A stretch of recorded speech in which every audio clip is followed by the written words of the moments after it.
Many people don't feel unloved, they feel unseen.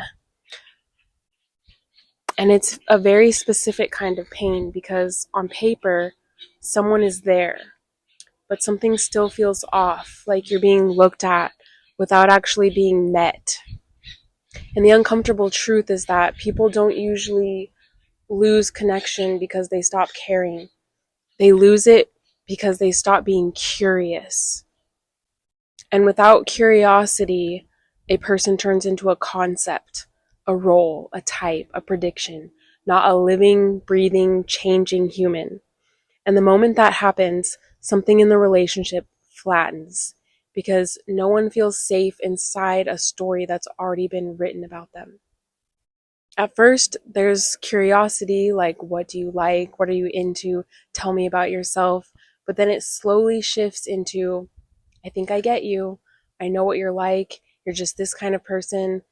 And it sounds small, but it's the beginning of emotional disconnection because people are not static. They change based on safety. They change based on who they are with. They change based on how they are seen. And if no one is updating their understanding of you, you start to feel trapped inside an old version of yourself. This is where a lot of relationships quietly break. Less through betrayal and more through assumption, because assumption kills curiosity. And curiosity is what creates emotional safety. Not grand gestures, not perfect communication, but more curiosity. And curiosity sounds simple, but it's rare. It sounds like, what's that like for you? What am I missing here? What matters most in this for you? What part of you is showing up right now? Not like an interview, like presence, deep presence, like attention that doesn't rush to decide who you are. Like when one person says, I don't know how I feel yet, and the other person can slow down rather than panic and try to define it for them. No one feels safe being emotionally solved because here's something most people don't realize. When someone feels truly safe with you, it's not because you impressed them.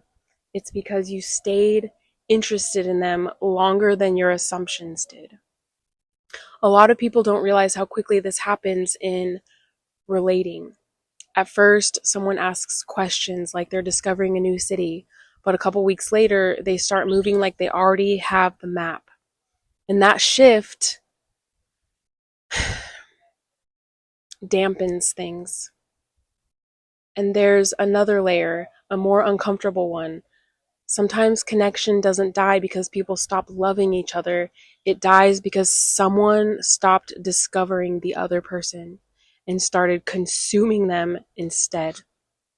Attention, comfort, validation, access, but not real seeing, not real curiosity. One person is listening to understand you, the other is listening to get what they want from you. Comfort, reassurance, attention, without realizing it. Nobody feels alive being consumed. Even love starts to feel like pressure when it's not paired with presence. A lot of men were never really taught how to stay emotionally curious without turning it into fixing or performing. And a lot of women were never really taught that their shifting emotions don't need to be explained immediately to be valid. So both people end up feeling misunderstood in different ways, even when they care. So maybe the real question in relationships isn't, how do I get closer to you?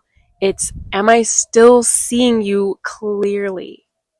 Or just the version of you that I've decided on?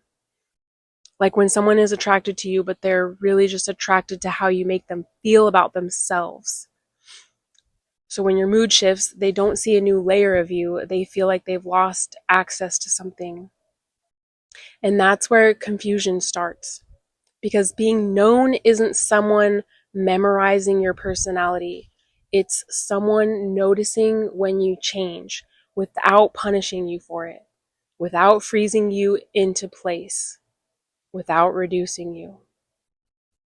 And sometimes the pain isn't even rejection. It's realizing someone is still interacting with a a version of you that you stopped being months ago. And that kind of attention, it's what people are actually starving for. Not intensity, not perfection, just to be seen again and again as they actually are. And I trust that this will resonate with who it's meant to reach. Please let me know what you think and feel in the comments and what you want more of. All of you is welcome here. Thank you for watching.